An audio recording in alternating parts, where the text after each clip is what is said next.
Xander. I think you started the day outside of 10 shots with the lead, and now you're, at the moment anyway, you're within 5.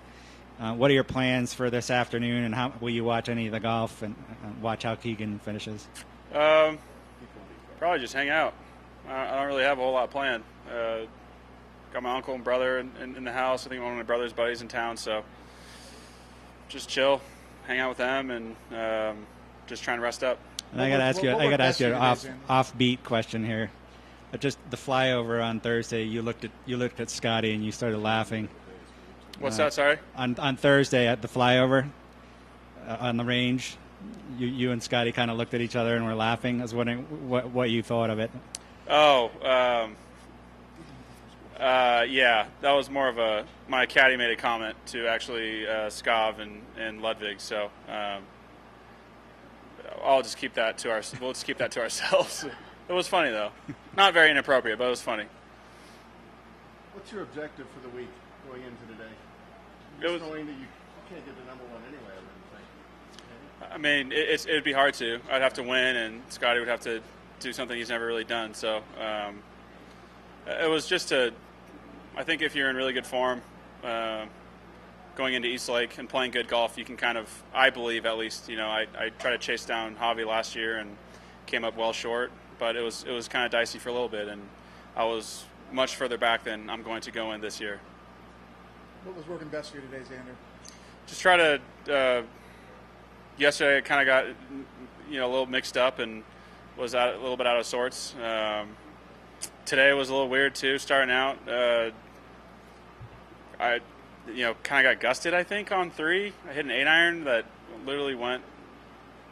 I got like 25 yards of hurt, which we haven't had all week. So I kind of was posing, and it was a little embarrassing for that thing to hit the wall and go in the water 20 yards off, and then hit a flag stick a hole later. So I felt like I had to dig deep in my little patience bucket that's running thin this late in the year on a Saturday, but lucky to sort of turn it around and hit some good shots coming in. How can you tell when your patience is running thin? I just feel this thing rising in me that I don't want to like forcefully push down, but you can kind of tell when you're being tested out here. When you're playing really good golf, things go your way, and it's easy to brush off bad things, and when you're trying to sort of force it a little bit and things aren't going your way, then it gets frustrating. And then when you start playing good golf and hitting good shots and you hit in the water and then you hit a flag stick, you got to dig deep sometimes. It kind of almost like maybe Scotty was kind of feeling on 10 yesterday. Yeah, it is frustrating playing at altitude.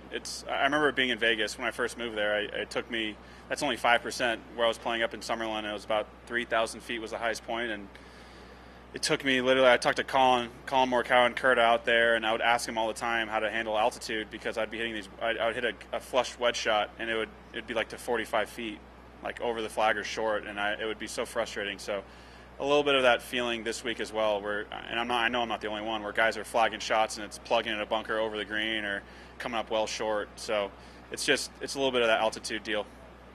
Xander, you've talked a bunch this year about climbing a mountain. Where do you, in your mind, where do you feel you are in that climb? If there's a peak, somewhere upper mid, still far behind, hanging on. Just hanging on? Just hanging on. Just trying to climb.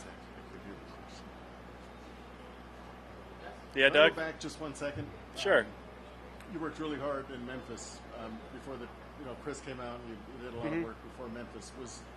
What was it about the last? I mean, it was just one bad round in Paris. Was that enough for you to want to fix something right away, or could you not just write it off as one bad day?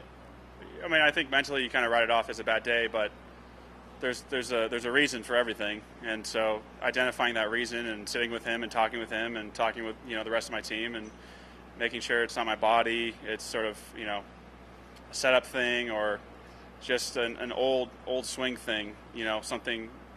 Chris is having me move the club a little bit differently. Doesn't feel bad, but it's a little bit new, and when I get comfortable, I revert back. And I think at times when I'm playing bad, I sort of revert back into how I moved the club before. And bad? You revert back? Sorry? When you're playing bad, you revert No, back? I can kind of sneak it sometimes.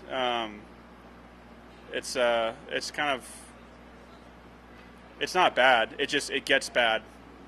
You know, the longer I let it go, kind of. Like I can kind of play with it and not think much of it. It's just kind of like everyone else. You kind of work on your swing and you get to a good place, and then you start swinging nice and you don't think about anything, and then all of a sudden you kind of start hitting bad shots and you start thinking about your swing, and then, you know, rinse and repeat that cycle. Weird sport. Thanks.